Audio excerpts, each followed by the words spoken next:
Hey guys, what is going on? Devon here. Hope you guys are having a good day so far, and welcome to the final episode, for now at least, of Kingdom Hearts 101. I am joined, per usual, by the man, the myth, the kind of beard, Mr. Josh. Josh, say hello. Hello, folks. Hello. It is very late, so we're trying to be as quiet as we can.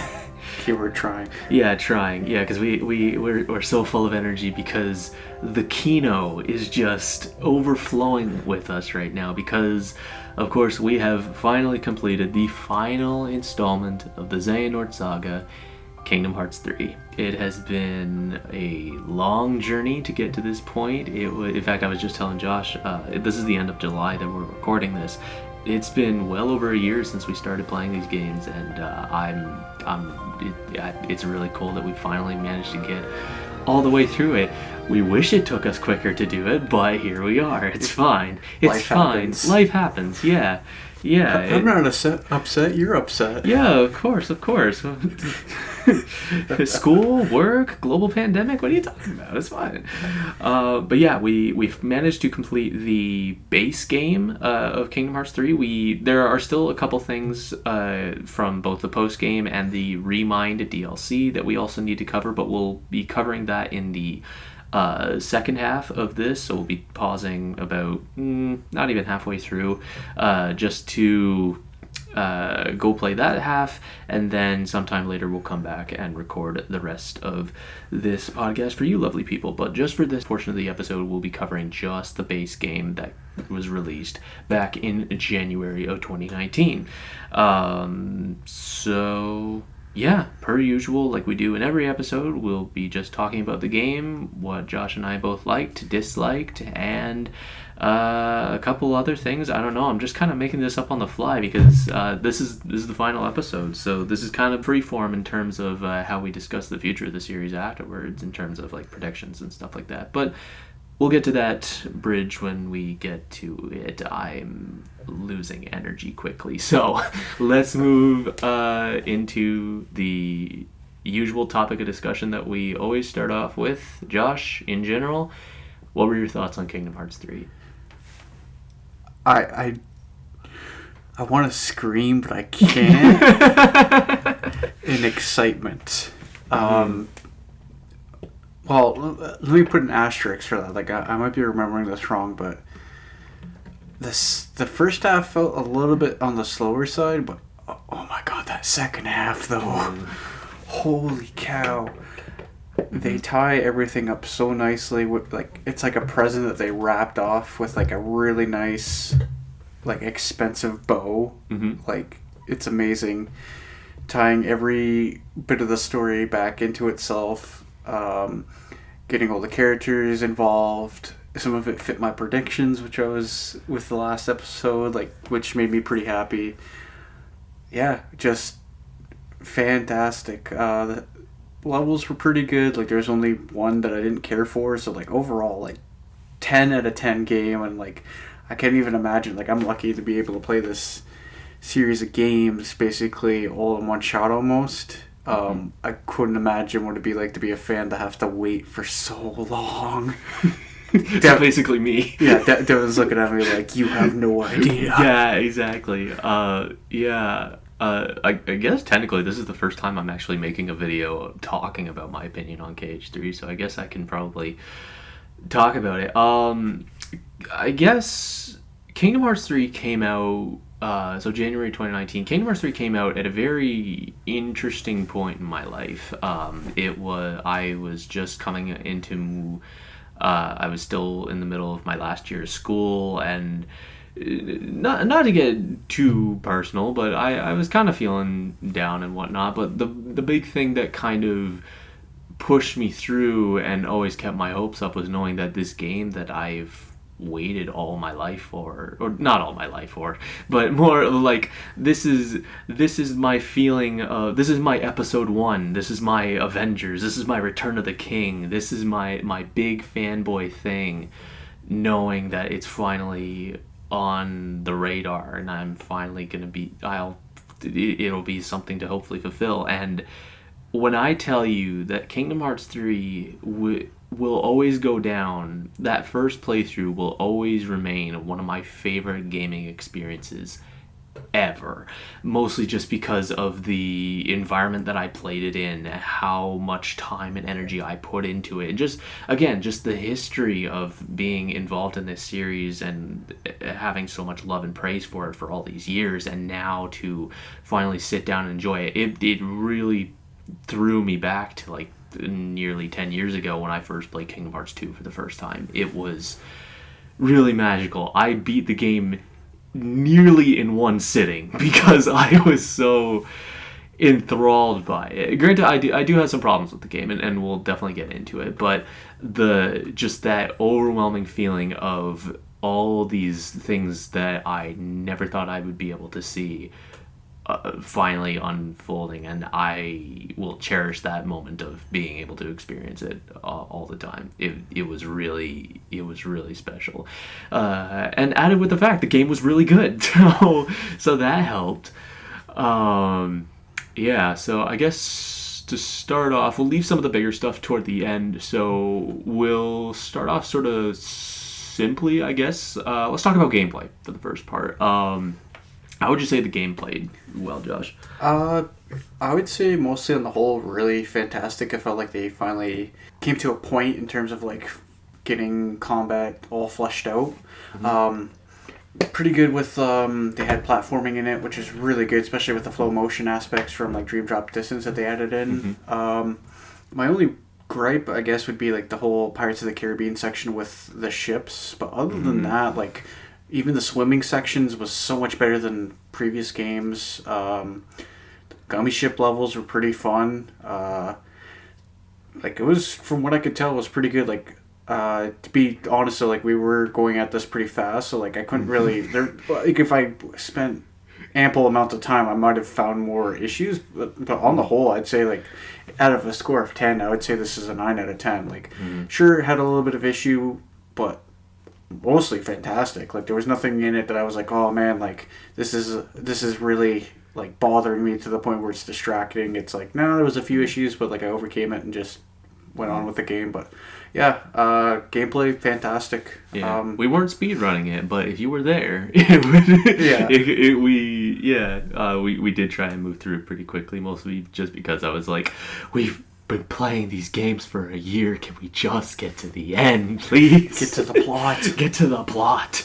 But yeah, I think the gameplay is, to me, Kingdom Hearts 2 will probably always be my favorite gameplay system just because of how fluid and fast and mechanically precise it is.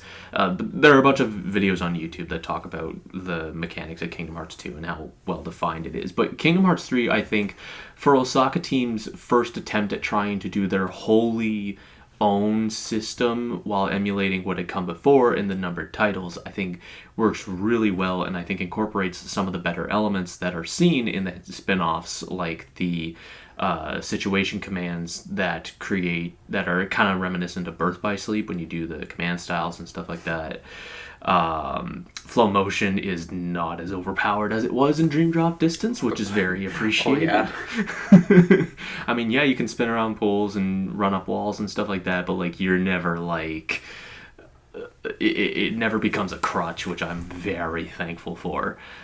Instead, it focuses more on your sort of the same sort of fast-paced energy that you keep with Kingdom Hearts 2, even if it is sort of a little bit stiff at times, and sometimes that floatiness from Birth by Sleep and Dream Drop Distance carries over. But it's actually not as bad as people will make it out to be, I don't think. Oh, I guess I should say the only other thing that I guess is kind of a minor gripe is the fact that you can use the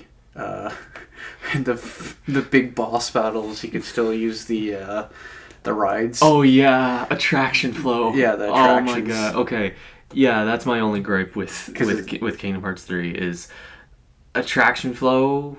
It's neat. It's a really neat feature to have. Incorporating Disney rides into combat, I think, is really cool.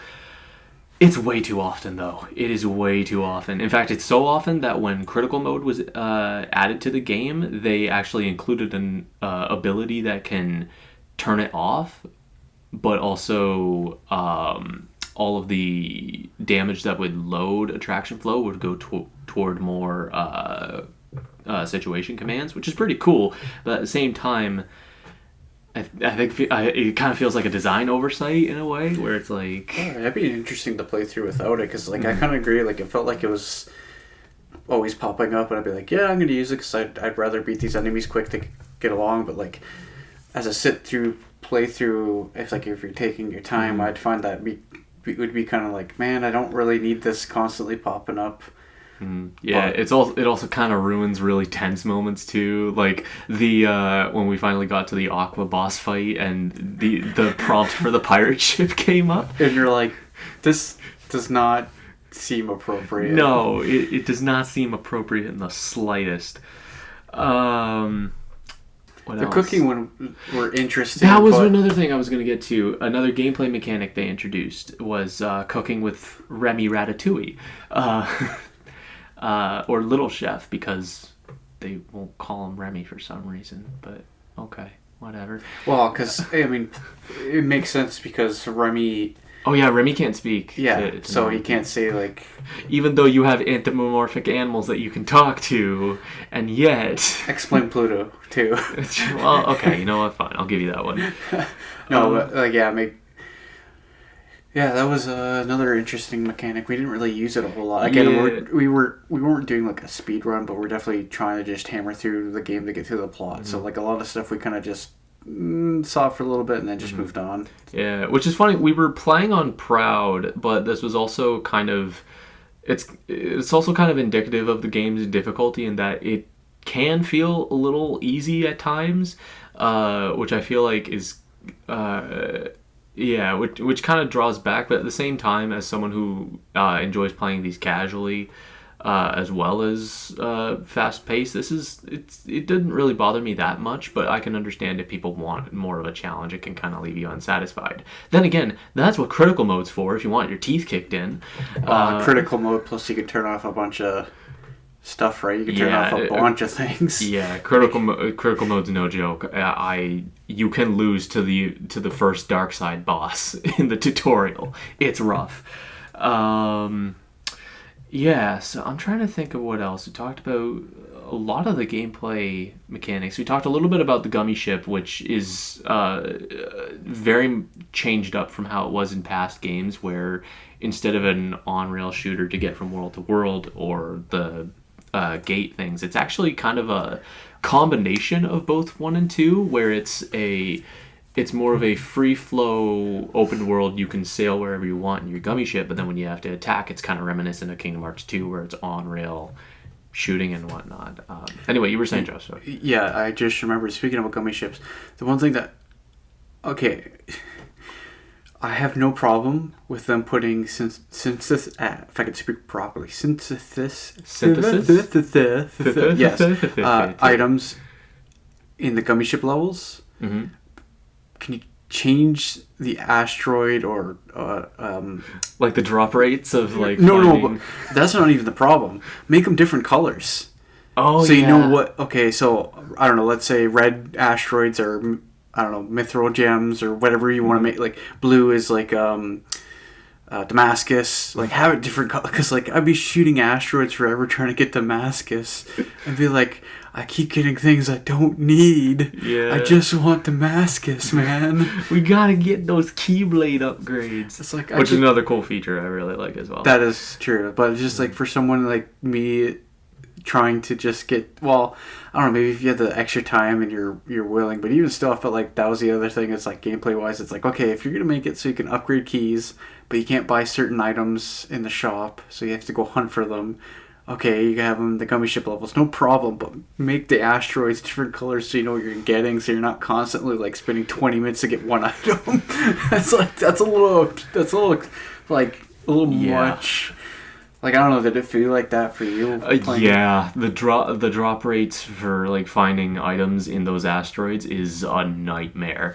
Cause I did some grinding for the end game portion, just so that we had a little bit extra stuff on our side for when we went into the Keyblade Graveyard. But Yeah, finding the right materials to upgrade your keyblades or like any sort of synthesis material in the gummy ship portions is a nightmare. Square, patch those drop rates, please. I mean, I understand they're rare items, but man, you'd make grinding so much easier for us, man. Come on, man. Well, like I said, even if it was the same drop rate, but just like I said, color the asteroid so you know what you're getting, so you can fly around and be like, you see like one red asteroid out of like, I don't know, 50. So at least you're not wasting time shooting a billion asteroids hoping you get the one thing you want. You can just search for it. You still have to spend time to get it, but at least you know what you're going for. It'd be like if they had a mini game to do push-ups and it could either give you strength or magic, and it's like, but you're doing push-ups, so you think logically it would give you strength. It's like, okay, well, if you're gonna have people searching for what they want, make it so that you can easily still figure out what you're getting, so they're not wasting time. Oh man, I got a bunch of stuff that I literally was not searching for, and not like, you know what I mean? Yeah. At least make it worth their while to go and search for it. I don't know. I'm digressing. Yeah. The other mechanic they added, which I just remembered, was the lucky emblem, which was really cool. I felt like that was actually fun. That's what I mean. Like it's a fun like side quest kind of thing that like keeps you invested in, like, especially because the level design is expanded so much, where the worlds are now super detailed and very traversal, which makes platforming big again. It makes you want to go out and search for stuff like chests and of course the lucky emblems, which are really fun, and makes use of our awesome new feature, the gummy phone, where you can take pictures and selfies and whatnot. Oh, it's so much fun. I think I took a picture of pretty much every character, if I remember correctly, for the most part. But yeah, the lucky emblems was fantastic. It's like, okay, you know exactly what you're looking for. You just have to keep a mindful eye. So it made it fun, and it made it worth your while because you were unlocking items as you went along by doing it. So like, that's what I mean. Like if they did the same thing for the materials with asteroids, I don't care if you have to do it through the gummy ship levels. That's fine. Just make it a little bit, I wouldn't say easier, but a little bit more.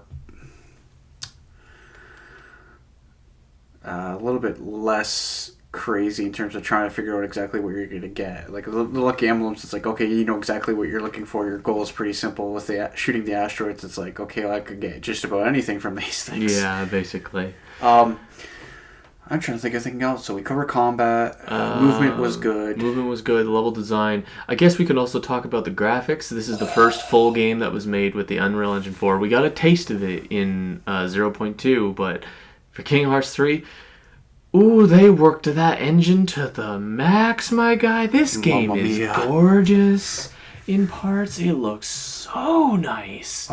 Yeah, it really is a step from where those polygons that they've been using since 2002 has making the jump to modern day graphics at the end of a console generation, which I still think is hilarious. But yeah, this game is gorgeous, and it really emulates the art styles of each Disney World really nicely. That's the other thing. They did really well. Like, for example, Pirates of the Caribbean, like night and day from last time they did it. Yeah. In every way. Well, because like normally Sora, Donald, and Goofy, their normal color palette's pretty bright, and it just didn't fit in with the Pirates of the Caribbean world. Like it's more of a drab. It's very jarring. Like dull. Like it's not a colorful palette scheme for Pirates of the Caribbean whatsoever. So this new one though, and with the graphics, holy cow! Like there was a few times where Devon had to remind me that we're trying to get through the plot because I'd be stopping and looking at the scenery in the background. I'd be like, oh my god, that's beautiful. That's gorgeous. Lloyd, look at that. Like, it's so, how did they do, oh my god. It's like, Josh, focus. Like, I'm sorry, but I'm getting so like into the background. Like, oh my god. Yeah. Bringing a tear to my eye. But yes, the new engine is mint. I look forward to seeing them utilize it more in future games. It's gonna look real good. It's gonna look real good. Especially during the cutscene where they were in the Pirates of the Caribbean, where they were fighting. oh geez, what's his name again? The captain in the not Davy Jones, the British one. Oh, the British guy. Lord Beckett, I think his name is. Lord Beckett. When they were doing the two ships side by side, shooting his ship down, that shit looked it looked nice. very, very close to the movie. Like, from what I remember, it was pretty spot on. I was like, holy cow! Like, I wonder if they actually like took the movie and like tried to like overlay it. Mm-hmm. I don't know, but either way, it looks. It wouldn't surprise me. Yeah. Yeah, I guess sort of in that same vein, though, let's talk about the Disney worlds. Josh, what was your favorite world in the game? Ooh, I really liked the Monsters Inc. one. I loved the Toy Story one. Both, like, it's partly to do with both those movies I really thoroughly enjoy. Mm-hmm. They also had the two best parts of the Pixar characters just not taking the organization shit. Yeah. Woody using cutting words and just being like, your breath stinks, your feet stink, you a hoe. Yeah. Nobody loves you. Get out of my town. I am the sheriff here. And then Sully just... Yeetus Vanitas. Yeah, right. You all know the meme. It's right through the door. You all through know another door, through another door, through another door, and then shred that door. It's literally Yzma's plan from Emperor's New Groove brought to life. Yeah, like that. Okay, that is one thing I was thinking of. Like, they need to bring Emperor's New. I don't know how. It would be kind of difficult, but I'd love to see Emperor's New Groove as a world in the future. Everybody has said that of the Disney movies they want to see in the next saga games, they want to see Emperor's New Groove. But those two are definitely some of my favorites. I did love Tangled. Tangled, I think, had the best in terms of different levels. Because you went from like the forest to the tower section to like the town. Like, it had a really good diverse backgrounds, and the overall story was pretty close to the movie. It was really good. I could tell you the one I don't like. Frozen. Yeah, that's a shame. What a shame. Because I was really looking forward to Frozen being in the game. And the thing is this was something I forget if I forgot to mention it, but like it's something that a lot of people playing the game have sort of put together, but nobody will come out with official confirmation. It felt like Nomura was hamstrung by Disney so much with the way he wanted to do Frozen, because if you look at certain portions of the game, it felt like Nomura had a much bigger idea of what he wanted to do with the Frozen storyline, but because Frozen is Frozen for Disney, the big one of their biggest franchises to come out of Disney history in years, no way in hell they want to take any sort of chances with that franchise. So of course they want to play it safe as much as possible. That's like, man, I don't want to say too much because I'm going to put my foot in my mouth, but that's don't worry, I would too. Let's just say the Mouse Company, I have some issues with things like that, and restrictions and shooting themselves in the foot doing certain things. But anyways, Arendelle just on the whole just was really disappointing. Especially the fact that like they literally just put in a section of. They literally just throw "Let It Go" in there. Yeah, they just for the heck of it. And like, they also have "Do You Want to Build a Snowman?" Except Anna is 80 yard in speaking lines over the song, but you can't really make out that she's saying anything. So it's this weird what are you? It's like what is this? Guys? We put in "Let It Go," but like that part we can't have. Okay, interesting. It's very. I'm wondering if. Didn't Nomura say at all if he specifically wanted to have Frozen in the game, or? Yeah, Kingdom Hearts 3 was announced in 2013, shortly before Frozen was released, and I believe he had access to like storyboards and early animation to be like, yeah, I want this movie in my game. Huh? Because I was wondering if maybe I was wondering if they told him, hey, you should throw this in, and then you end up having to shoehorn it in later on, because it is one of the later. Like, even when Frozen came out, everybody was like, this should be in Kingdom Hearts 3, and sure enough, here we are. But yeah, Arendelle was really upsetting. I kind of have a soft spot for Pirates of the Caribbean. I'm very mixed on the ship combat like you are, because it's very hard to control at times, but the actual exploration and how fucking massive the world is, I think is really cool, and it gives you a lot to do, especially in post game. You can go to the different islands and search for treasure and stuff like that. It has 56 treasures hidden throughout the world. It's crazy. Yeah, if they like, the biggest thing is just like the camera. Yeah. For the ships, like the actual like, I only had like one instance where I had an issue with like, I was trying to drive forward and it was acting kind of weird, but whatever. Most of the time my gripe was just like, I can't see where the enemies are because the sails are in the way. Like, I can't fight like this if all I see is sail. Sails. Sell those sails. Oh man. I'm trying to think. Okay, so we had Mount Olympus 2 was another Disney Olympus level. That was. It was a really good introduction, I feel like. Oh yes, it was gorgeous. That was like, I think that was the one world I spent the most like going goo goo gaga with my eyes everywhere, just like staring and like, oh my god. Mm-hmm. I feel like it was a really good transition too, of like 2D animation to like 3D like models and stuff like that. Yeah. I feel like it was a really good transition. Just trying to remember, because I guess it's been so long. I'm trying to remember all the other Disney. Yeah, there was Olympus, Toy Story, Tangled, Monstropolis, Frozen, Pirates, and Big Hero 6 was the last one. Big Hero 6, it's been a while since I think I've only watched the movie once, so I can't really see. I don't want to say too much. Like, it was good, but I couldn't tell you if it was close to the storyline or not. I vaguely remember it. It was actually a sequel to the storyline, actually. Yeah, because I remember correctly, the way that the movie ends, it's like this comes off. Yeah, as you said, the sequel starts off at where the movie ends. But yeah, it's been a while since I watched the movie, so I couldn't tell you if like the characters were acting any different than they should be or anything weird. Like, it seemed really good, so I have no gripes with it. It just didn't really stick out. Like, it wasn't fantastic, but it wasn't offensive or anything bad. So then again, we were mostly just trying to skip through to get to the plot with that one. Speaking of which, I feel like it's that time. Let's talk about that plot. Let's talk about that story. Oh my god.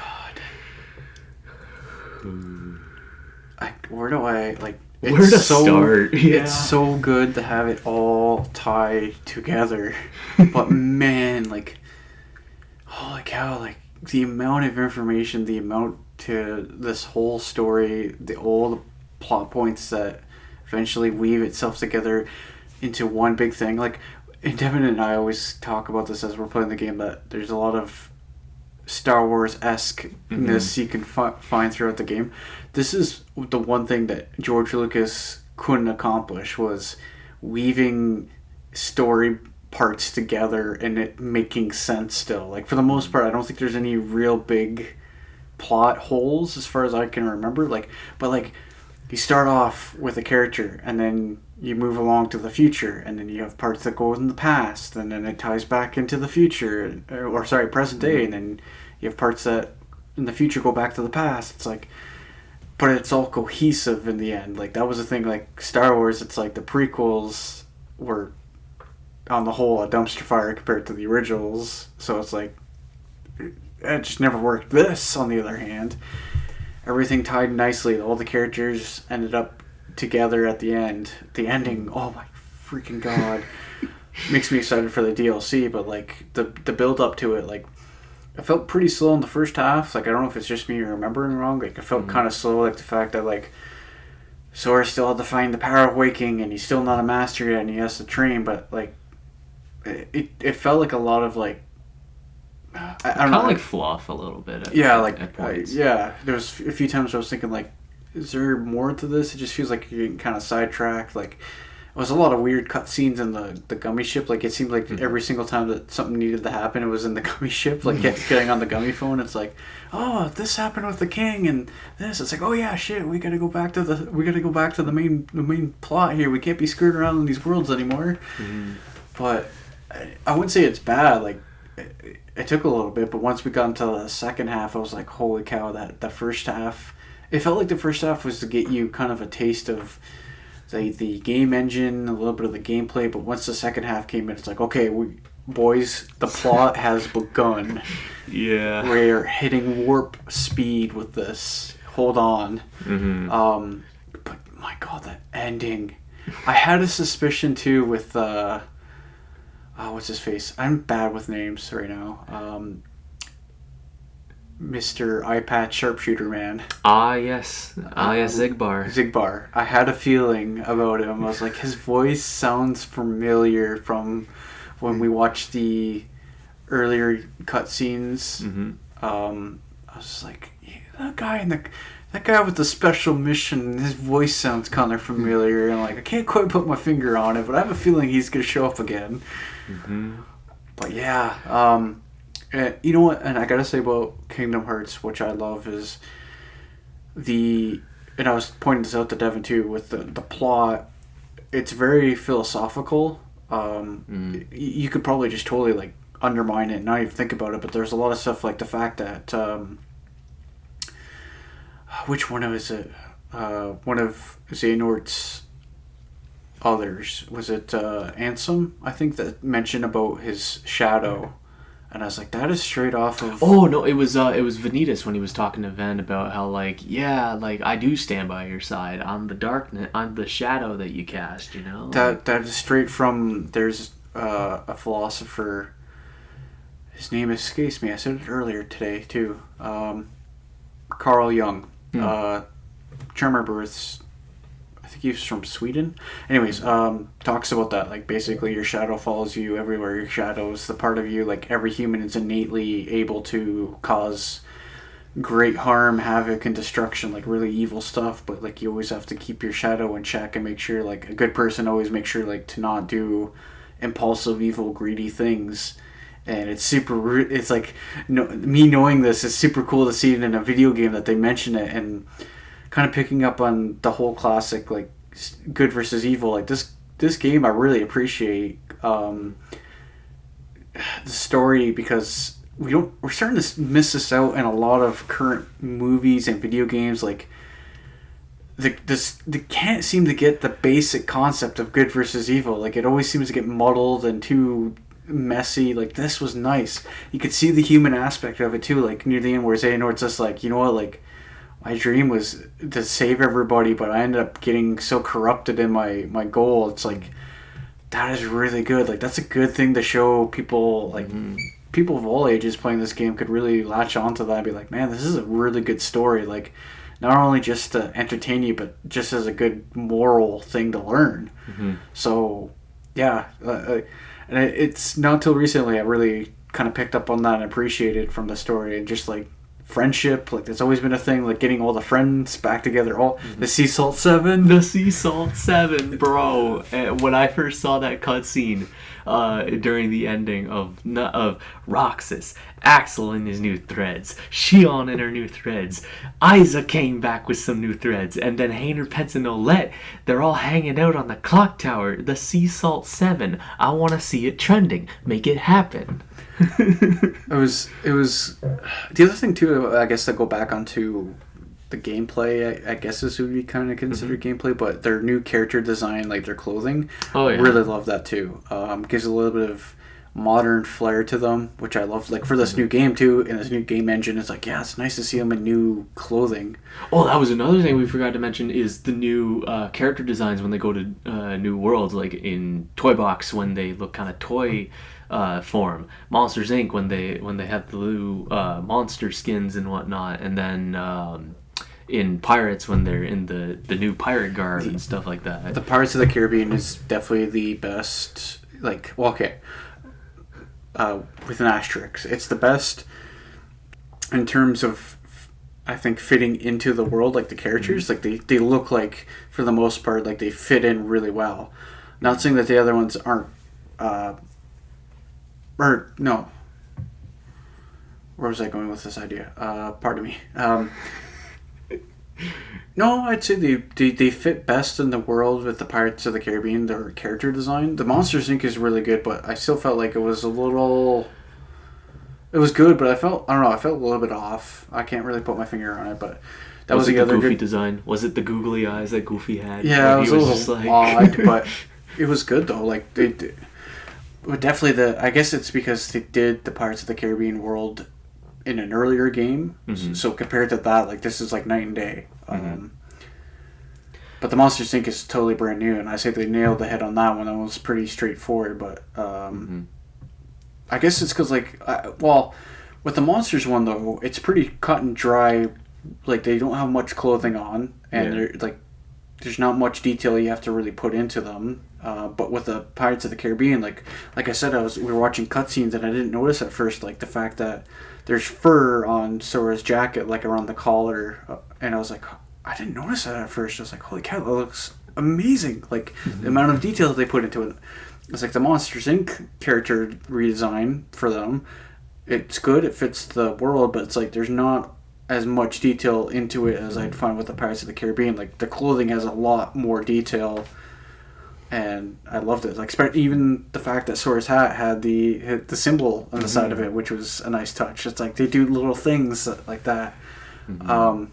But yeah, I'm digressing from like the plot. The plot's amazing. The plot is so good. Yeah, it's funny you bring up the Xehanort thing, because when the game came out, there was a little bit of a divide in how people approached the ending, specifically the Sora stuff, which we'll talk about later. But the way Xehanort was handled in his final moments, a lot of people seem to not like the idea in that he was redeemed, that he's a good guy now just because he lost. No, that's not necessarily what it was, or at least not the way I interpreted it.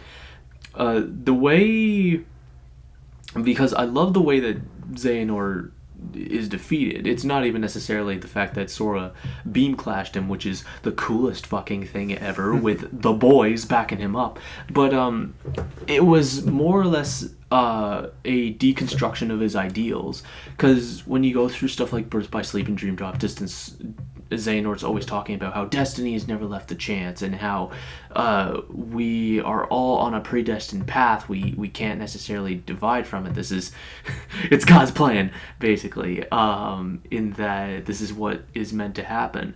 But when you look at it, in the way he tries to describe how he wants to use Kingdom Hearts to reset the world so that he can lead people into a new prospect, the more it came across was more that he was trying to deny his fate in order to lead, in order to make things right. And I feel like that, and Sora even says that it's like a good leader knows when to stop and to know that it's not his role. Even if there is someone who needs to lead, it's not going to be you, and you need to be okay with that. And it's more so he's defeated not by getting the snot kicked out of him, which he is, but more so that his hypocritical mindset is eventually his undoing, which I think is really nice. And he eventually just concedes because his brother, Ericus, comes to him and says, listen, man, you're old. Hang up the collar. It's time to go home, man.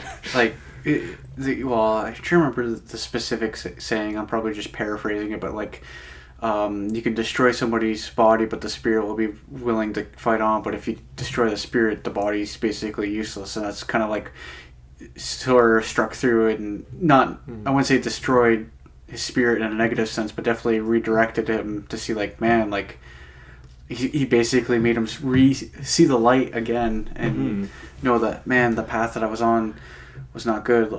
Which let me say for a quick second, because Sora, my boy, it's finally hit me how good of a character Sora is.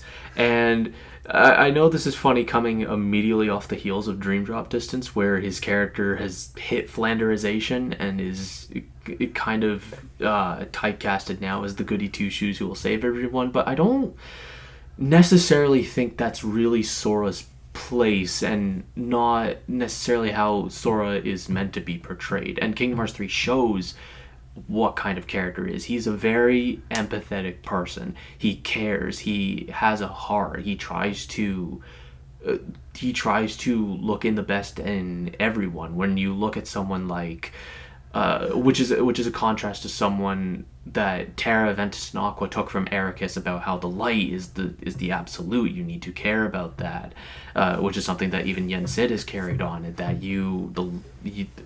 the light is good, darkness is bad, and even Riku and Mickey kind of have an apathetic approach to how to deal with certain things, which I think is kind of hilarious. Mickey Mouse being sort of very benevolent in what he wants to do, but Sora is someone who shows so much empathy for his foes and what he attempts to do. And yeah, sure, he'll kick your teeth in, but he knows that it's all gonna work out. It's all gonna be okay, and everybody has the capacity to be a good person, and you just have to fight for it. And I think that's really something endearing, and it's what made me appreciate him as a character so much now. In that, and why I think him beating Xehanort not by brute force, which again he does anyway, but by talking it through him and understanding and coming to an understanding of what needs to be done through their set of morals and what they understand about each other. I think that is really satisfying and really engaging and really powerful to come away from. It's forgiveness. Forgiveness. He gave forgiveness to his enemies. Like a lot of the Organization 13, after he defeated them, he talked with them and like said like, "Oh yeah, it'd be nice to meet with you again," or like basically talk with him. That conversation with Luke Sword after he decks him is like, "Let's play again someday when we're just guys." I'm like, God damn it. Yeah, like I love this boy so much. And it was nice too to see, even to add to his character, the part where he gave up hope. That was realistic. I felt like it wasn't, as he said, like in Dream Drop Triple D. Triple D. He was kind of a Ned Flanders, but at the same time, it's like, man, like nothing's really slowing him down too. Like this, like it really showed. Like he literally said, you know, they're all gone. That was my strength. Like they were my strength. And my friends are my power. Yeah, Riku's just like, you know what? Pick yourself up, man. Like you've been through this kind of stuff before. Like you don't actually believe that. Like, and then he goes out like a champ. So it's interesting to see. There's a saying. The road to hell's paved with good intentions. That's the part that comes from Xehanort. He wants the ultimate good, but the ends justify the means, so he's going about it the wrong way. He's doing horrible stuff to try to get his good goal, compared to Sora, who's going through a really hard path, and you can see that when he gives up hope at one point, but he knows his goal is ultimately good, and even though it is hard, he forces himself alongside with the good help and the good connection of his friends to get through it. And then again, not only does that, also forgives his enemies on the whole. Like I would say that for every one of them, but for the most part, it says like, look at like after this is all said and done, like I'd still like to talk with you and be amicable about things. Yeah, which let me just say, there's a complaint that likes to go around Kingdom Hearts of like, oh, nobody dies in this series, nobody stays dead, nobody dies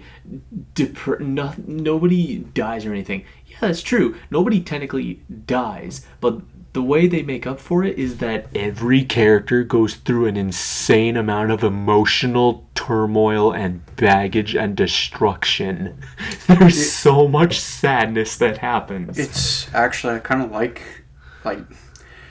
it's symbolic. They die, but they come back. Their old selves die. You notice that? Like every time that they die and come back, they tend to change. It's just like when you yourself as a person progress in life, your old self dies. Like that is changed. It's I wouldn't say quite forgotten, but it's definitely not the same. And they're basically reborn into a much better person. Not always, like some of them progressed negatively, like Xehanort. Like obviously, if the flashbacks to when he was a kid with Master Ericus, just boys. you could see he obviously progressed negatively, not positively. But it's a bit of symbolism to see them die but come back and be different. Especially look at Axel. Axel's a perfect example. Like he went from kind of following the organization to doing what he needs to do to end up flipping complete sides. Like maybe him standing up to Xemnas is one of the best scenes in the game, easily. So yeah, it's like super interesting to see. Like I said, I've been catching up on certain. I've been doing a lot of reading and a lot of things with philosophy, so to kind of see the stuff played out through video games. Like the other thing is too, like I don't know, the whole light versus dark, the fact that like a lot of the beginning levels like have that stained glass pictures of the characters, it's like it's kind of religious, funny enough. A little bit, yeah. So and well, the music too, it's like you got a choir shit. singing.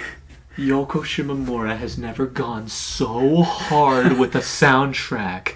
It's good. This it's game really was good. snubbed at the Game Awards for Best Soundtrack easily. It was so good. Wait, so it didn't win? No, it was nominated though. But what won then? Oh shoot, I can't remember. Because I was gonna say, like, if it's something I knew. Yeah, no, I can't remember. But yeah, Yoko, hats off. I can't wait till the soundtrack comes out in the fall. It's gonna be so good. I'm so ready. Funny enough though, like just gameplay wise and story wise, like Riku is probably like the one character I can I feel the most connected, like the most I see myself in him, or vice versa. Like I see myself in Riku. Just like he made a really big mistake, but then like overcame it, and now like super strong. Like he became a Keyblade master. Like super strong, super good guy. Like didn't start off like that. I kind of like that. Like I like Sora too. But it's nice to see like Riku went through like heck and back, like literally staying in the realm of darkness for a bit. I'd say the same thing with Aqua too, but Aqua like, bounced back a lot quicker than Riku did. Even though she became a literal demon when she was in there. But it wasn't. It was well. It's kind of cool though, like because like she was always really good natured, and it felt like more so like it'd be like someone who got angry over something really, like got angry, but then came to a really quick realization, like I'm angry over such trivial matters. I don't know. Like there's a lot of the story of Kingdom Hearts. The on the whole, the only exemption would be Recoded. The less we talk about Recoded, the better. But on the whole, the more it knocks out of the park with story. Like it's very human. Like I don't know, maybe it's just me, but I feel like he knows how to write a very human story. Like it's not just pulling random things out of thin air. Like he actually sits down and is like, okay, like if someone did this to somebody else, what would they feel like? Like it's really good. I guess the last little bit of story to talk about is the ending, which will lead us into our discussion about the DLC. But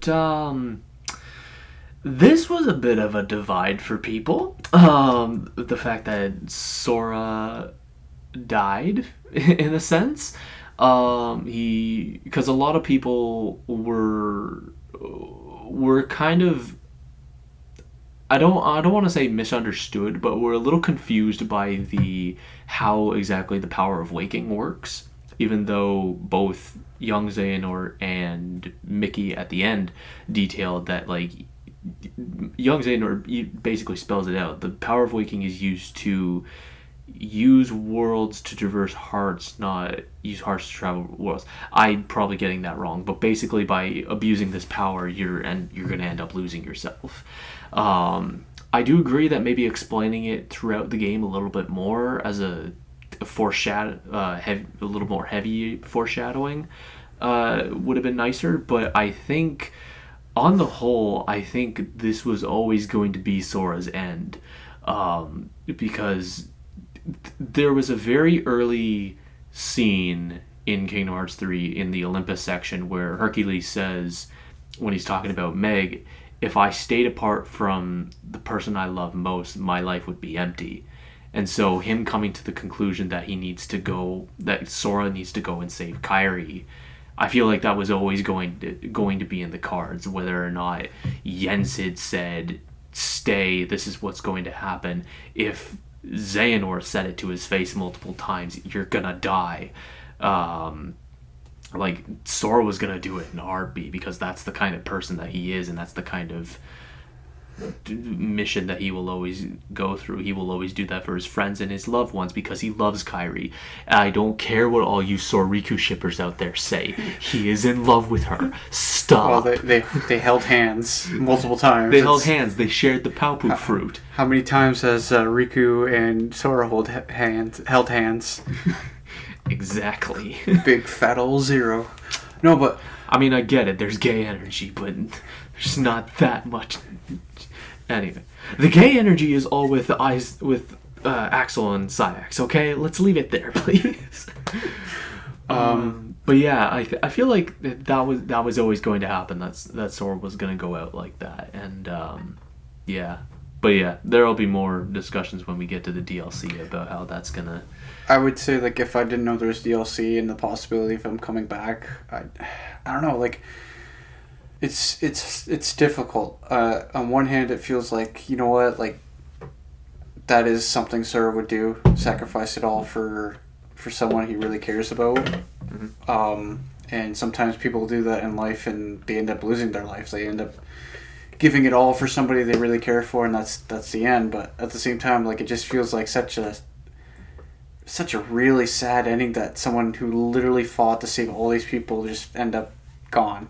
Mm-hmm. I have a feeling he's going to come back because it'd be such a sad... Sora's obviously going to come back. Nomura said that Sora will remain the main character of the series. It's just like it would be way too, like, disheartening to be like, yeah, this is your reward. You get axed. Godded. Yeah, you get godded. Like, that would be such a sad thing to the moral of the story that, good prevails. It's like, yeah, but then he ends up losing his life. Like, that would suck. But other than that, like, just to see them all hang out on the beach and actually spend time together was kind of cool. And, like, very heartwarming. The fact that, like, throwing frisbees and, like, Donald getting tossed into that sand. I love it. But yeah, like, I have no gripes with Xehanort really flipping sides. Like, people, like, I can understand, like, oh yeah, he's the bad guy. Like, how can he just suddenly, like...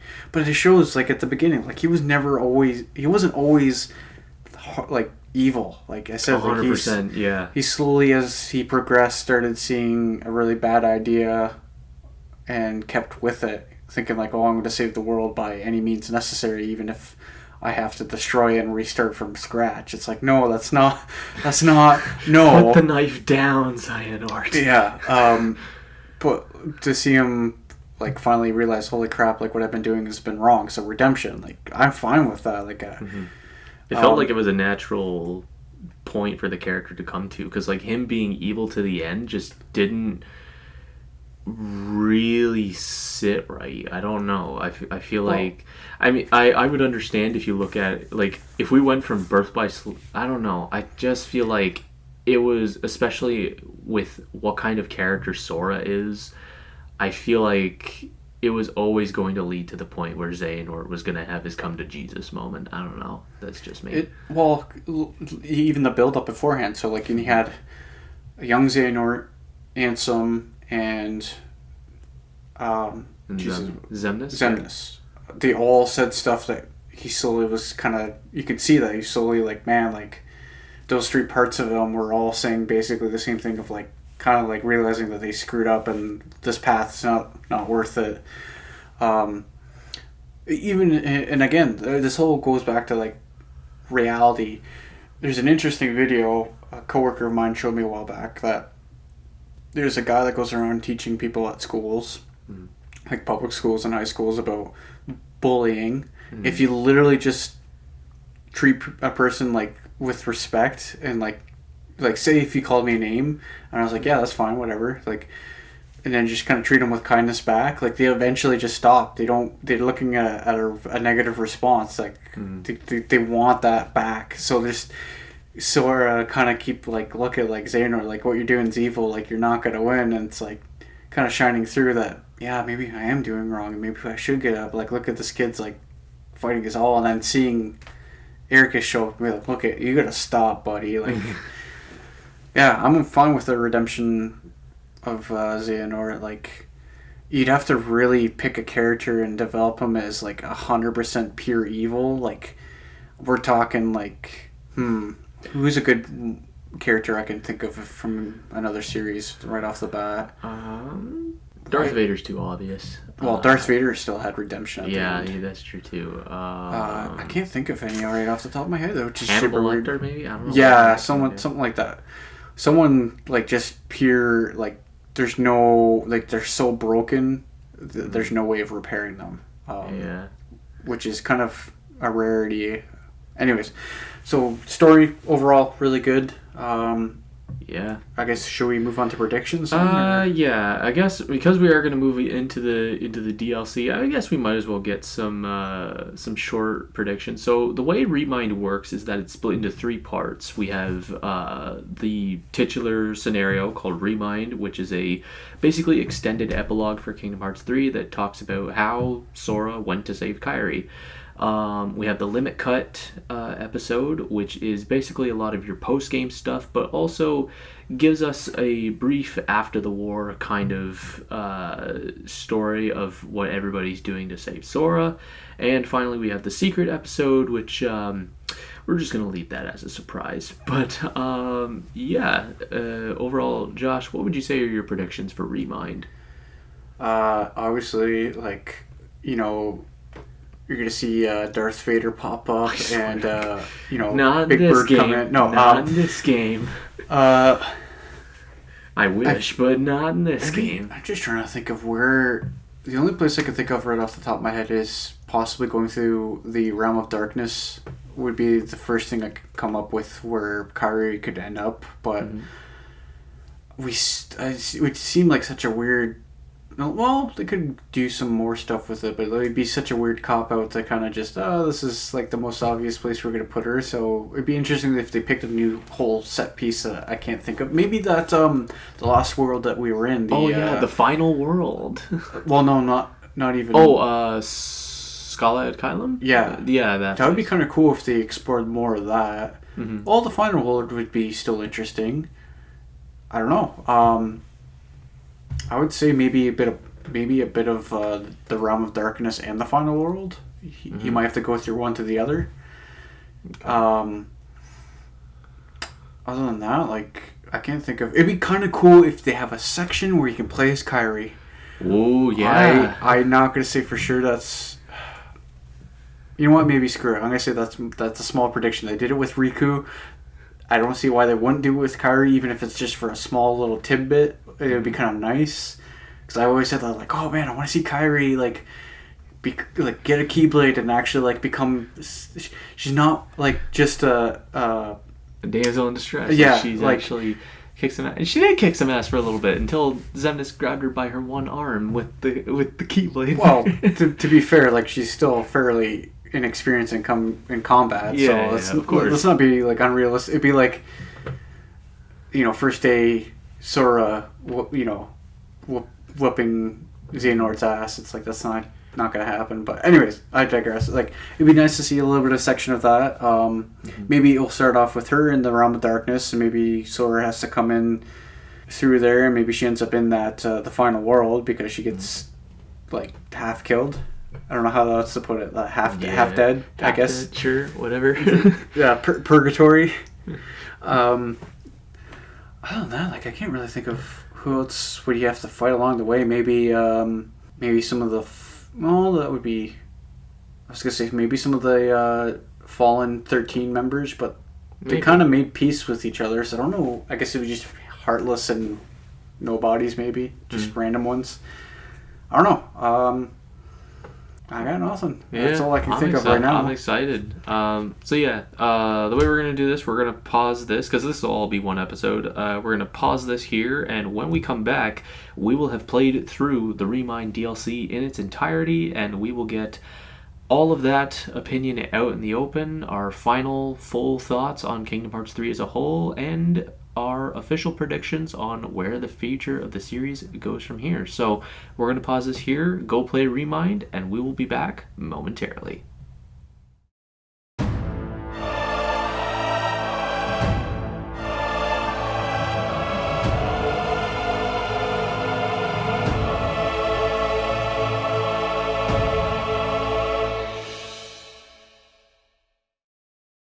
And we are back. So Josh, we finished recording the base Kingdom Hearts 3 stuff back in July. It's the end of October now as we're recording this. Yeah, it's been a wee little bit, just a few days. Yeah, just a few days. What are you talking about?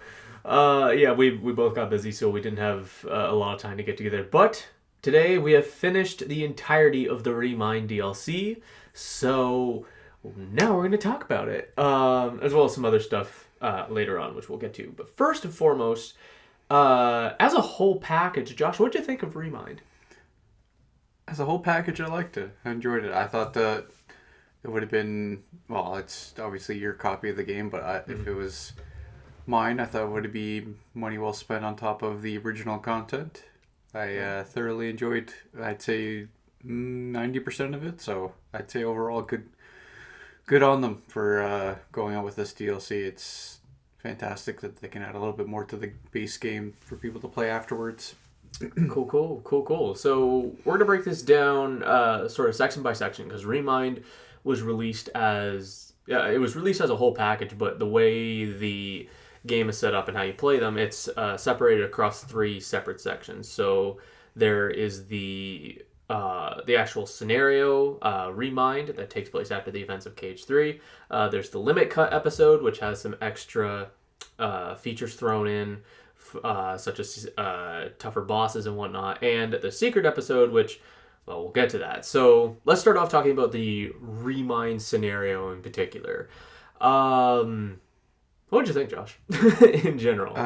Interesting, but definitely another mind trip. I wasn't as insane as Recoded, but still kind of like, oh man, there's definitely a lot going. It was a lot going on for such a short amount of time. Considering this is like a DLC part, and it's one of the few sections. So, but it was really good. I liked it.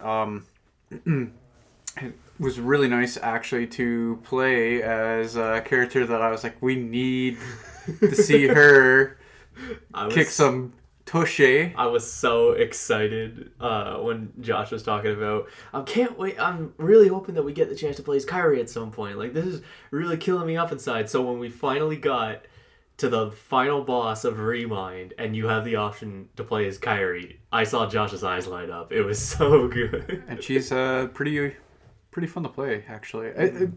I'm hoping maybe later on, eventually, because the series is totally going to continue. There's no way that they're going to stop this crazy fun train. But I'm hoping that we can see more fleshed out with these other characters, because it's fun to play as them, but it's kind of sad that it's only for short little bouts. But I don't want to focus too much on that, because like you're mostly playing as Sora through that particular part of the DLC. So, but it was a nice little addition to it. I was like, I've been waiting for something like this. Like I was really ecstatic in the base game just to see her take up a role with the Keyblade. I was like, finally, like, I'm glad that they made her a character that's not just gonna be hiding in the background doing nothing. Like, she totally seems like a go-getter. Like, part of her character seems to be wanting to do more than just sit back and relax, right? And just be the maiden constantly being saved by Sora. So this was like, that was good, and then this was even better. In terms of the storyline, it's super weird that it felt like Sora's finally mastering like links between hearts in this too as well, which was pretty cool. Because at first the base game, he's so unsure of himself about like, how do I figure this out?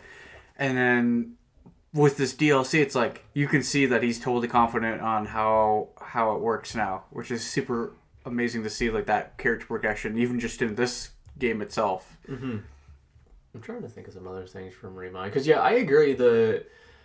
I'm not gonna lie, I'm kind of mixed on the story of Remind since I've had time to go back on it and look at some stuff, because I think it does a lot right in sort of filling in a lot of gaps that were left behind from KH3 in terms of like how come nobody spelt out to Sora what the power of waking is about when he uses it. Chirithy spells it out for him when he gets there to say, yeah, you keep doing that, you're messing with a nature taboo, you keep doing this, you're gonna die, which I think was good to have that explained.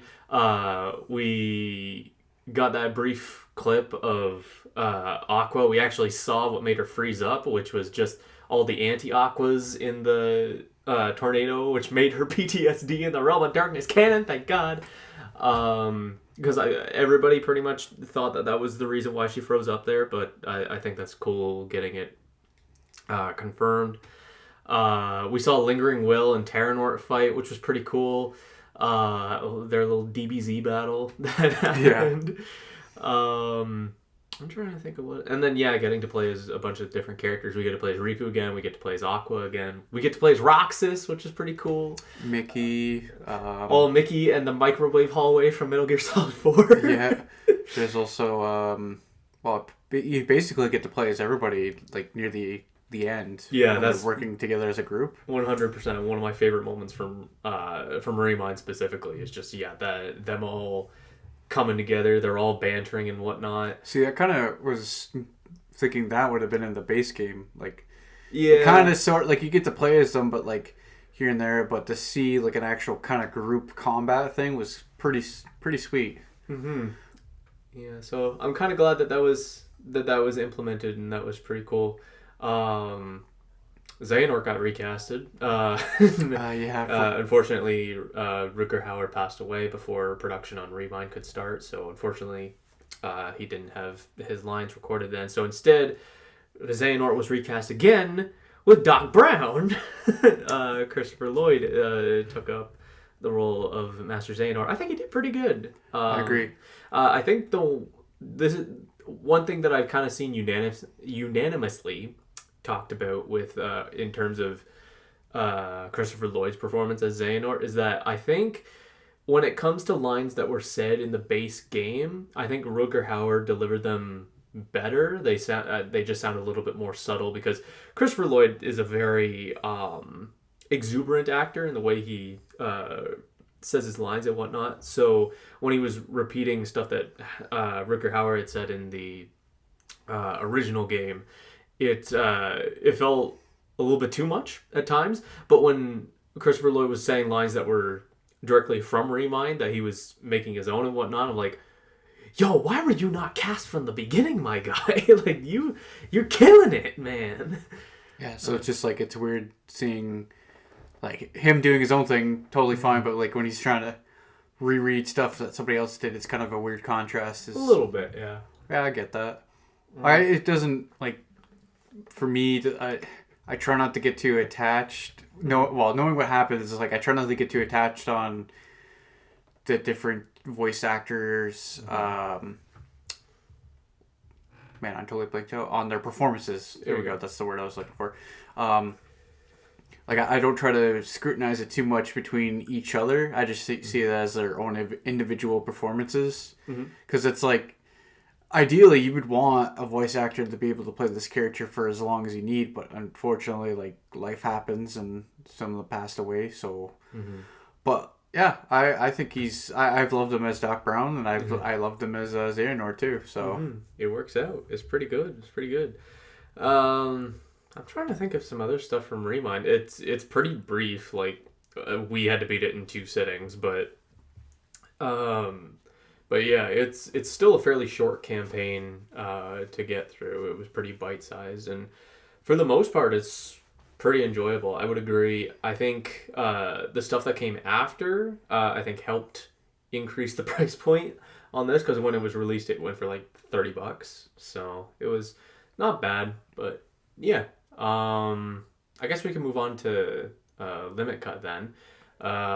So Limit Cut is part 2 of the story, technically, which I wasn't really expecting. But yeah, after a little encounter at the Lane of Departure between Riku and the Wayfinder trio, they go off and do their thing. And then 1 year passes. Yeah, that's... Okay, it's like, yeah, just that's a thing. Yeah, Sora's been gone a whole year, and everybody's been off doing their thing. The Disney trio are off in different worlds. Terra, Ventus, and Aqua obviously went to the Realm of Darkness. The Sea Salt 7 are trying to figure out stuff related to Shion and Roxas, sort of getting their memories up to date. And Kairi spent a whole year asleep finding ways to get Sora back. It's super funny that I said, like, oh, I'm glad that she's finally a go-getter and doing stuff and fighting. And then now she spends a year sleeping. I mean, yes, she is doing good work for the better of trying to find Sora. It's just kind of a funny contrast going from swinging a blade to now I've been sleeping for a year.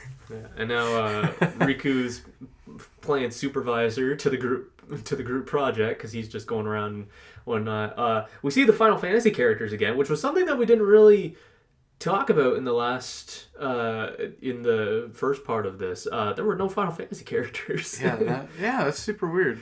It was nice to see him again though. Like, especially I was kind of laughing because it's like Sid's so much like the player. Like, Yeah.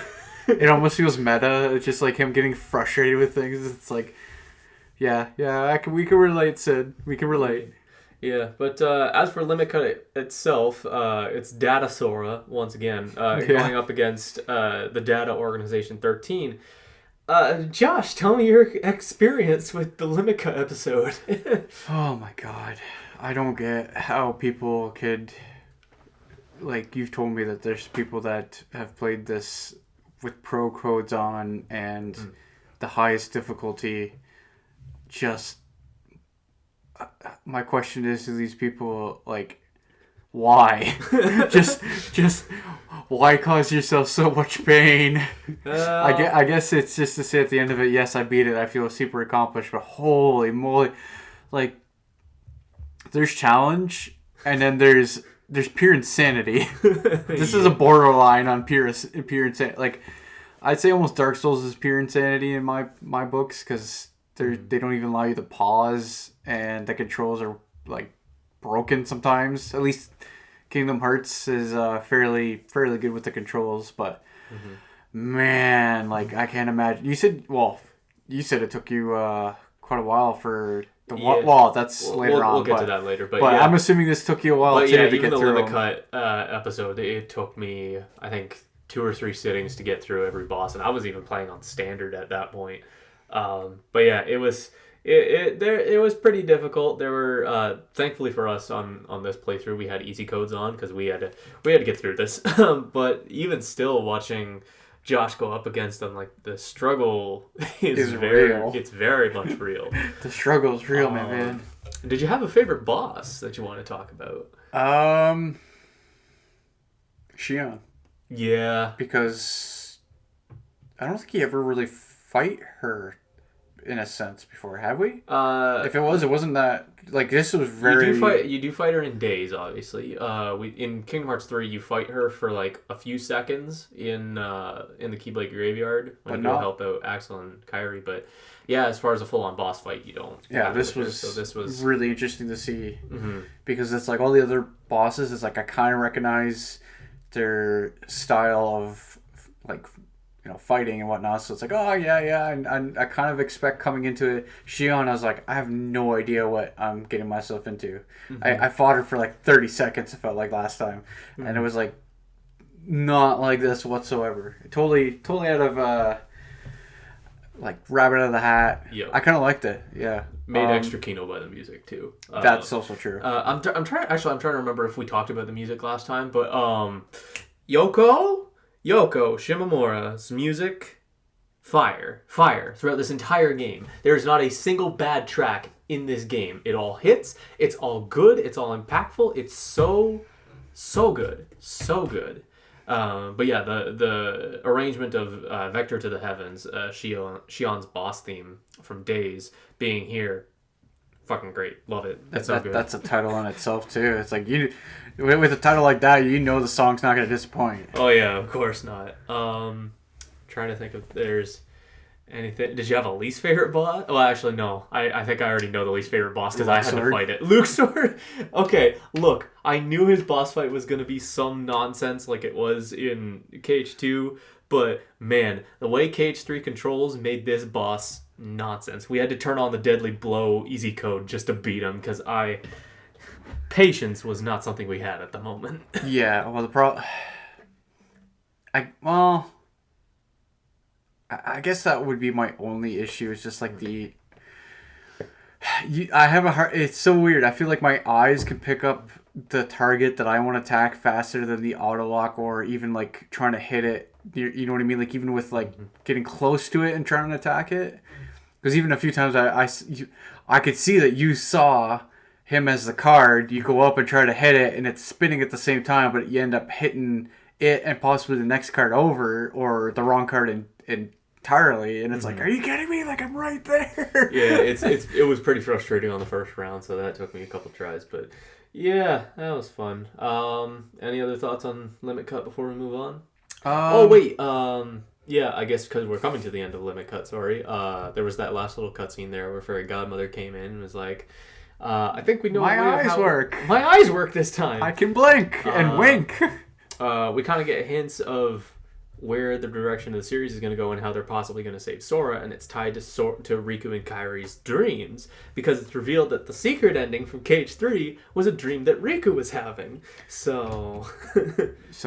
Triple D number 2 coming out. Yeah, when we're getting a sequel to Dream Drop Distance, more or less. So, I mean, Birth by Sleep technically got a sequel with 0.2, so hey. It's not out of the realm of possibilities. Yeah, not out of the realm of possibilities at all.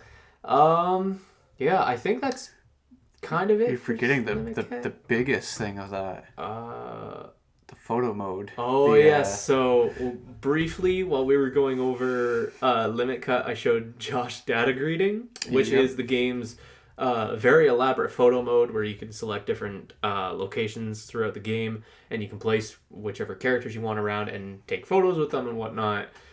Yeah, it's fun. It is so much fun making photos and crazy stuff with it. I've actually been using... if you've been following me on Twitter, you know what video I'm working on. But I've been using data grading for that, and it's very helpful, and it's just really cool. It's really fun.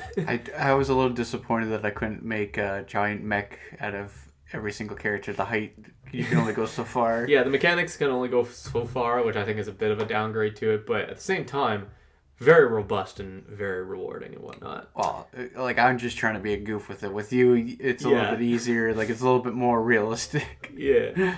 But even if you want to goof off, there's still some fun stuff that you can play around with that. Yeah. So, really cool feature, though. Yeah, very cool feature. So I guess that leaves the secret episode.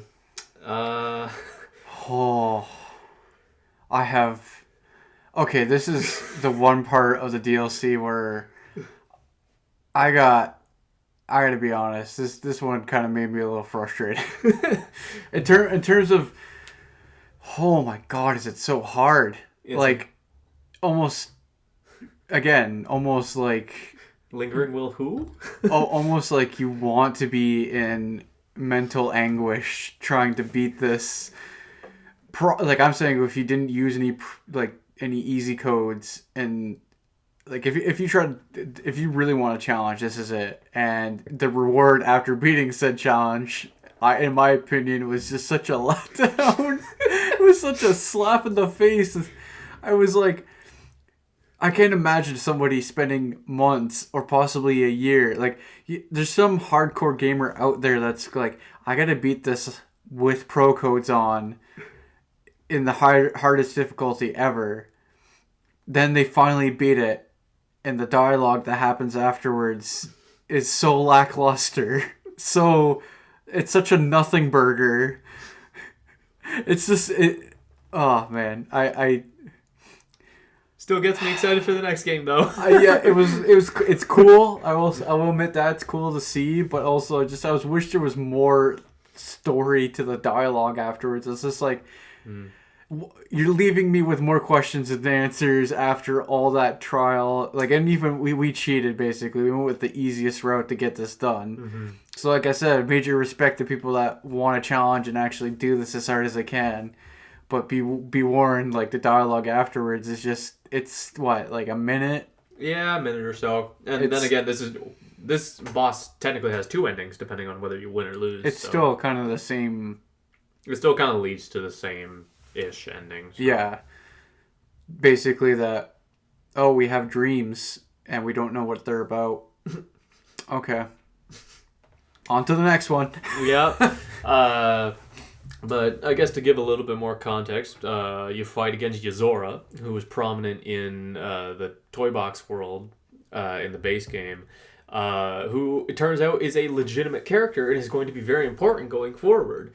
The reason that this was a big thing for a lot of people when this dropped is the ending is basically a shot-for-shot remake of one of the earliest trailers for Final Fantasy Versus 13, Tetsuya Nomura's passion project that Square hit the axe to. So, I think that's a pretty clear indication that Nomura is not only bitter, but he is going to find one way or another to tell Versus 13's story, even if he has to put it in Kingdom Hearts, which is pretty exciting, but at the same time, it's like, Nomura, you madman. I don't blame him. Like, it's like if you can have Final Fantasy characters already a part of Kingdom Hearts, which he's done in the past since like day one, then if they're gonna, I don't know. I respect the man for following suit with his passion and obviously wanting to continue on with the story. It's just like I wish it was the dialogue after beating that hard like probably the hardest boss battle. Next to the win, I don't know. What do you think? Lingering Will or this? Yozora, easily. Yeah. Lingering Will, I feel like his tells are a little bit easier. He, the way Kingdom Hearts 2 mechanics makes it a little bit easier to navigate his attacks and whatnot. But even saying that, I would definitely say that Yozora is one of the best boss designs in terms of how the boss functions and whatnot in a very long time. Yes, it's very difficult if you don't understand the mechanics inside and out, but I think it makes for a very interesting learning curve in terms of how you beat it. Of course, for beginners and novices like us, it was a little bit frustrating. In fact, I didn't even beat Yozora until maybe a couple, not even a month or so ago. It took me that long to beat this. And you bought this game when it first came out, right? I bought this game back in January of this year when it came out. Yeah. So there goes to show you, like, this is not an easy feat. No, not at all. and so do you think you'd be able to do it on a higher difficulty? Well, I mean, we were playing on Proud. Then again, we had easy codes on. Without easy codes? So without easy codes... Maybe, now that I've played it a couple more times, I might be able to pull it off. But doable. Yeah. No, Josh, even I can't even take on Lingering Will on critical mode, okay? I'm not that... Yeah, well, no, yeah, most people aren't superhuman like that. That's fair enough. But yeah, like, it just to me, it felt like, holy cow, this boss, it's a really good boss. Like, it does what, bosses are supposed to be hard. It feels like this learning curve is more of a learning slope, like an upward slope. You gotta learn quick. Mm-hmm. But that said, it's just like I felt like the reward of the dialogue cutscene after the dialogue in the cutscene afterwards. I was a little bit bummed. I was like, yeah, it's a teaser, but like, really, like, I don't know. The only really noteworthy dialogue that happens is, I guess Luxord is originally from the world of Verum Rex. Yeah, because that sounds like the same voice actor. Yeah, it's the same voice actor. So, well, unless they want, well, it'd be kind of weird if they used a voice. Like, if they used a different voice, yeah, that'd be kind of weird. But no, yeah, the intention of showing that off was that, yeah, Luxord, Mr. Cardman, he is from Yozora's world and has some sort of connection to him. So that'll be interesting to see how that turns out. I guess the only other person from the organization that we don't really know his backstory is Demix. I hope to God he's not the Master of Masters, because there's so many memes going around about that. I honestly... That wouldn't surprise me. It's like It wouldn't surprise me either. That doesn't mean I want it. Nomura is such a mixed bag of like trollish / amazing things. I think he just pulled that one out of left. I don't know, maybe or something ridiculous like maybe his like long lost brother. Maybe That makes his long lost brother. imagine. But yeah, other than that, that's pretty much Remind in a nutshell. I think it's definitely worth the price, especially if you are a diehard Kingdom Hearts fan like myself. It's definitely where I would have bought this for $100 easy if it went for that, because I'm a madman.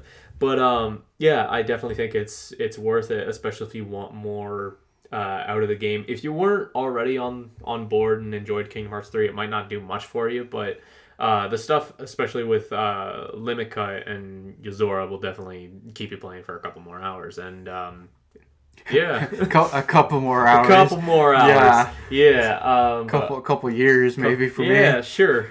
But yeah, that's pretty much Remind, and that's pretty much the Kingdom Hearts series. We did it, Josh. We made it.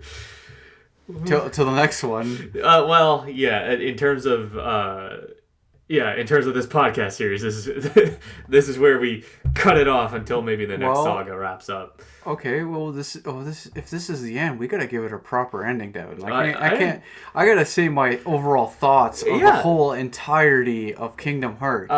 I didn't really know much about Kingdom Hearts. As I said a long time ago, I remember watching a trailer that came out on TV. It was a commercial on cable back in the day.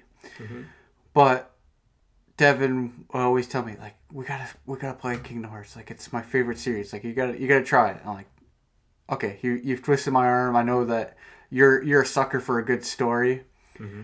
I take your word for it, and I gotta say 100% that I have thoroughly enjoyed this series. It's a lot of ups and downs, a lot of twists and turns, like with the story especially. The gameplay throughout the games changes, I'd say, not radically different, but enough to keep you interested and engaged, and to come back, it's something different. Like, if you've already played these games and you're listening to this podcast, like, I thoroughly suggest going back and playing them once again. Even a second time around, you'll find that going through the games, it's something different each time, and it's a wonderful, kind of a masterpiece in my mind right now. Like, it's fantastic overall. Like, the gripes that I have with the series is very, very slim. Like, I guess the biggest thing would be recoded, but that's like everybody else apparently. And even that, it's not that bad. Like, I've seen some really bad games, and this is not even one I would put on the list. Like, Kingdom Hearts, the series overall, fantastic, and I'm glad we did this as a two buddies just chilling out, enjoying Kingdom Hearts together, learning, and I'm super excited for the continuation of the series. You'll have to let me know the news, because I get busy with other stuff, and I don't really check video game news much anymore. So you'll have to tell me, like, Josh, the new one came out. Here's a trailer. Yeah, get your butt over here. Yeah, for sure. We'll definitely do that before this episode is up. But I guess talking about your favorite stuff in the series. What would you say is gummy ships?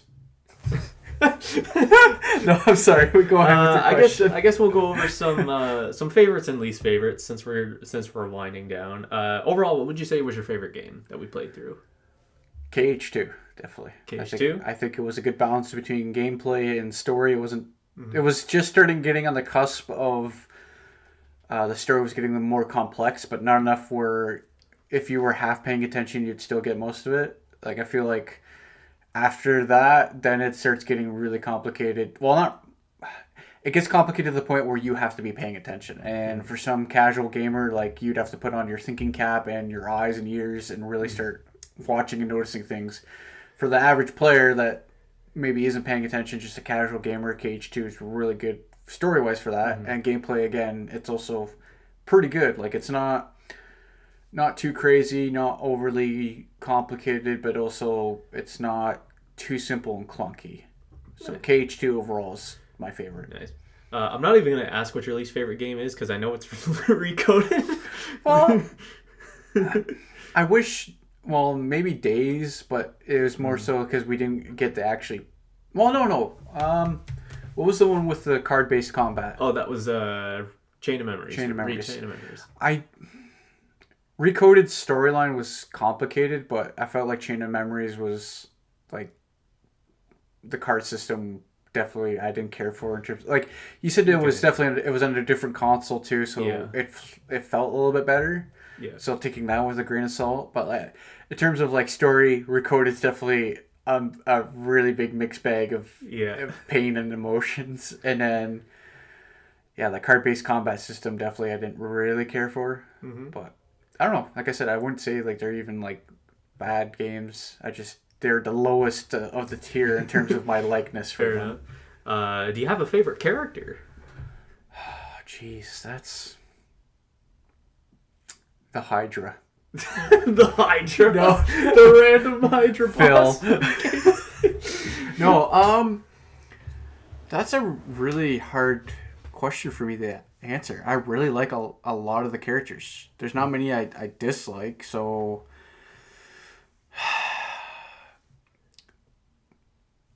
I do like Lee's character arc, but I also really like Riku's character arc. I guess I'd say Riku because he's been there since day one, just like Sora, but his character arc is a little bit more interesting than Sora. Like, not saying Sora doesn't go through some trials and has his own character arc, but Riku's definitely was way more interesting. Like, he was kind of he almost feels like he literally was a villain at one point, and then came back around, like a redemption, right? I always liked a redemption arc in a character because nobody's perfect. It's way easier to stray off to the side of darkness than it is to be part of the light.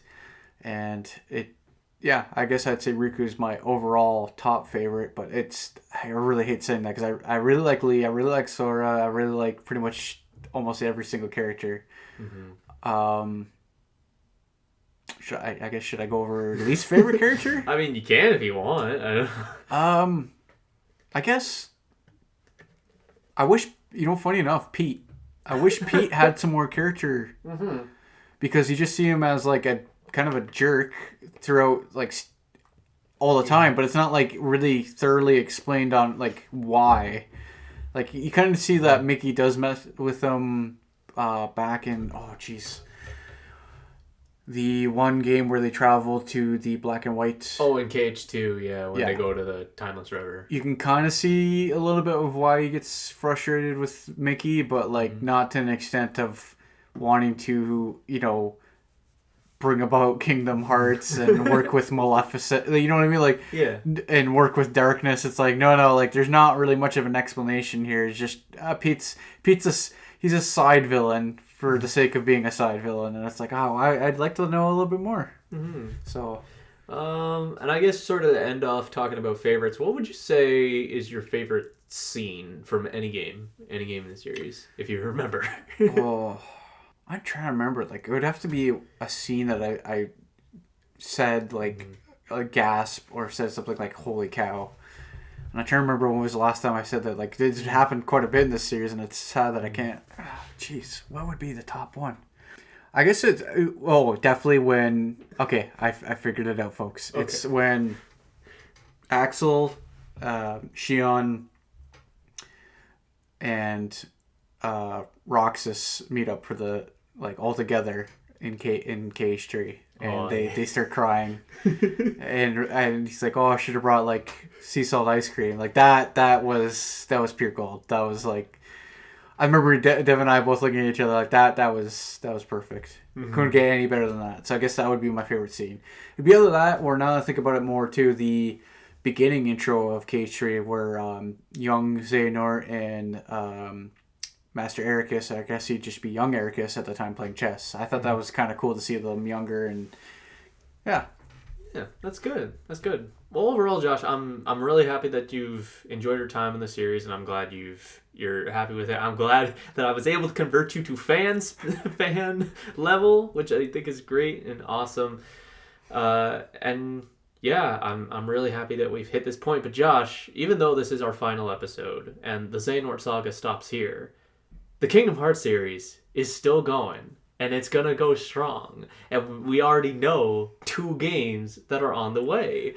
Oh boy. So yeah, so a little bit of history, but if you've been following along this year, you kind of already know. Some of you might already know. Earlier this year, the Square Enix released a Kingdom Hearts 2020 trailer. Started talking about the stuff that's coming in the future. They've basically spelled out that yes, we are entering the next phase of games. They have their own Marvel Studios logo board over there of stuff that's coming. So far, we only know of 2 games that are coming. In this trailer, they've said some other stuff, like some merchandise is coming out. The Cage 3 soundtrack is going to be launching next month. So one of the games it's technically out right now, and it's made by the Kingdom Hearts Union Cross team. So it is another mobile title, made by the Kingdom Hearts Union Cross team, called Kingdom Hearts Dark Road. It was announced shortly after the Remind DLC came out, and it was originally going under the name Project Xehanort. Oh my god. It was called that because they put out a contest to see who would be able to guess the name of the game, which, Square, you're honestly going to ask your fans what the Kingdom Hearts title is going to be after you've had weird ass titles in the... Is this a joke? Are you joshing us here? Are you... Kingdom Hearts peanut butter sandwich. Yeah, basically. I should have put that as an answer, for real.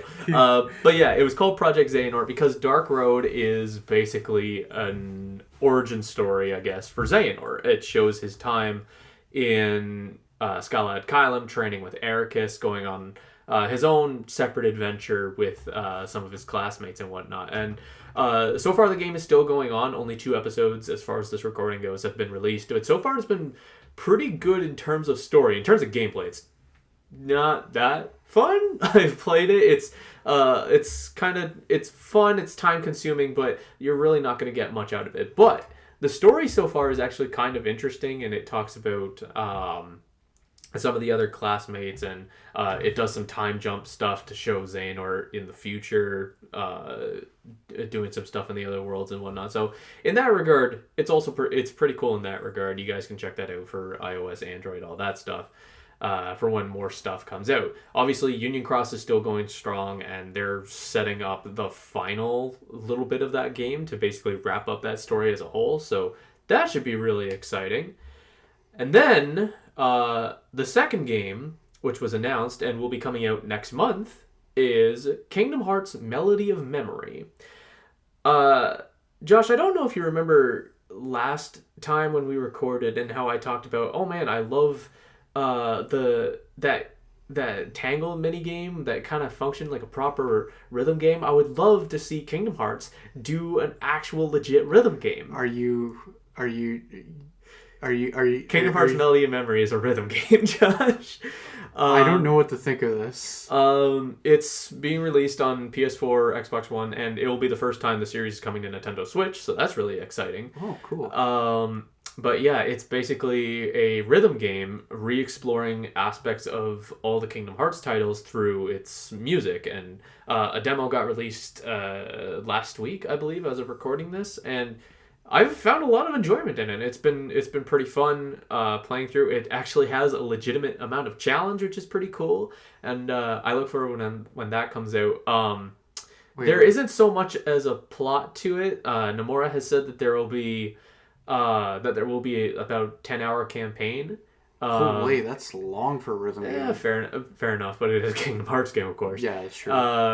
And I wasn't really quite sure what that plot was going to be until the trailer showed that the main crux of the game, its main story happening outside of the rhythm stuff, is focused on Kairi. Oh, cool. This is the Kairi spin-off that will go into her backstory in dealing with all the stuff that Apprentice Xehanort did with her, and how she's like taking back her destiny and all that stuff. there hasn't been a lot of plot stuff that's been released through the trailer, so it's kind of hard to decipher what's going to happen in that regard. But the fact that it is focusing on Kyrie and we're going to be getting some stuff in that regard is pretty exciting. So I look forward to that. That launches next month. And yeah, I look forward when that comes out. But now that you sort of have that sort of branch there of stuff that's coming out, Josh, do you have any final predictions for the Kingdom Hearts series going forward? I would just sum it up like this: where the Kingdom Hearts series is going, they don't need roads. Yeah. If they're pulling a rhythm game like standalone, spin-off, whatever you want to call it, rhythm game, like, makes me think that they could pretty much do just about any type of subgenre they want on top of, what would you call this, an action adventure fighting third-person game. That's a mouthful. Yeah, but action RPG tends to be the term thrown around for the series. Yeah, so if they're gonna go with a rhythm game, like strictly rhythm, not just a mini game, it makes me think like, man, they could really pull some cool ideas with the source material. It's really hard to nail down. Like, obviously they're gonna make more of what they're known for, but it'd be nice to see they'll sprinkle. I have a feeling that they will sprinkle these little different subgenre games in between. For the most part, like, they might not get super crazy because there's only so much you could do with the source material, and do, like, it'd be kind of hard to, well, maybe they could do a standalone cooking game. Yeah, they kind of could. It would be kind of different, but yeah, like that. I'm just trying to think of anything else they could do subgenre that would be kind of difficult with the source material. I guess like a puzzle. Well, they've done a mini games puzzle, but I don't think anybody would want to buy and play like a full out like Sudoku / crossword Kingdom Hearts games. Like, that would be kind of a hard sell to do. But who knows? Like I said, if they're branching out, we will probably get a lot of these types of games in between the main installments, which I'm super excited for. Hell, we might not even see products from the Kingdom Hearts series that's actually games. There were rumors going around that there might be a Kingdom Hearts television show for Disney Plus at some point. So who knows? That might be interesting to see. I kind of like that, but at the same time, like, I don't know. Like, it just, I think you would possibly frustrate or anger half of the gaming base, because I feel like with Kingdom, like, I'd have to actually go online and start asking people, but I feel like with Kingdom Hearts, it'd be half the people are there for the story, the other half of the people are there for tough gameplay, and the people that wanted the tough gameplay are going to be, oh, well, now it's a TV show, I have no game to play to challenge myself. So all the people, like you said, doing proud mode with pro codes for all these, boss battles, just like, what are they going to do now? Like, they're going to have kind of a gap. What do you mean I actually have to pay attention to the plot? Well, no, I'd hope that they do both, but if you have a preference for, like, oh man, like, the best thing I like about Kingdom Hearts is the challenge. Like, there might be some people like, yeah, I like the story, but the challenge is what I come for, and of course. I come for the challenge but stay for the gameplay. Like, they might be a little bit disappointed with the TV show. Regardless, I think it's kind of cool. Like, for me, I don't own a PS4, to be quite honest, and I don't want to Switch. The only quote-unquote next-gen gaming thing that I own is a PC, and I don't really game much anymore. This is actually the only gaming series I've been into for like the last few years, so I've enjoyed it, but I'd hate to say it would actually be better for me to have a TV series. Fair enough. I'd still, like, if it came out in games, I would totally be fine with playing them and maybe eventually getting the next-gen console to play them. Switch does interest me. Anyways, I digress, but we're TV show would be pretty cool. And I guess as long as it's I think it has to be in the style like the video game 3D animation. If they did something like 2D, it'd be kind of weird. Or God forbid they do live action. Please don't. Please don't. Oh, I don't God, that sounds horrid. Disney, we have seen enough anime translations in live action for a lifetime that we don't want anymore. Stick to animation, please, for the love of God. But yeah, other than that, that's pretty much it. That's been the entirety of the Kingdom Hearts series, and that is Kingdom Hearts 101. I want to thank everybody who's been tuning in and listening to us ramble about this series for a long time. It feels really good to finally have not only all of my thoughts on the series spelled out in explicit detail, but having Josh experience it and go through it. It's been really fun. And yeah, now I'm going to go restart Kingdom Hearts 1 and start all over again. Before I forget. Yeah. VR too. Like if they branched off into VR. There was a VR game. There was? It was called the Kingdom Hearts VR Experience. It was more just re-experiencing stuff from the past games in VR. It wasn't like plot heavy or anything. It was like a true spin-off just on PlayStation VR. So yeah, it was pretty cool. Because they'd be pretty... I don't know if they'd be able to do it because it's always been a third-person game, so it'd be kind of interesting. Anyways, yeah, I am glad that we have this notched in our belt. Yeah. I thoroughly enjoyed this 100%. I'm glad that people have been listening and hopefully enjoying the podcast. And I hope you leave some good comments on below for my buddy Devon. Put a lot of work into editing this. It was his idea. Him kicking me in the butt and saying, "Look, we need to do this. Let's get out and play." Took a while, but it's over. Yeah. Until the next one. It's over, isn't it? Yes. Yeah. Until the next one. We might come back to this at some point when the next saga wraps in 2049. And we're old and senile. Basically, yeah. But until we get to that point, that will conclude Kingdom Hearts 101. Thank you all so much for tuning in and watching with us. Comment below what you guys think of the Kingdom Hearts series, Kingdom Hearts 3, anything related to Square and Nomura's crazy brainchild. If you want more from Shadow Shoveler Productions, you can follow me on Twitter and Instagram at Shadow Shoveler. And until next time, I would say that's about it. Josh, do you have any final remarks? I would say let your heart be your guiding key there, bud. My man! It's about time I said it. It's about time I said it. It's about time he said it. What a good way to end off. Thank you all so much for watching, and let your heart be your guiding key. Take care, everybody. Bye-bye! Bye!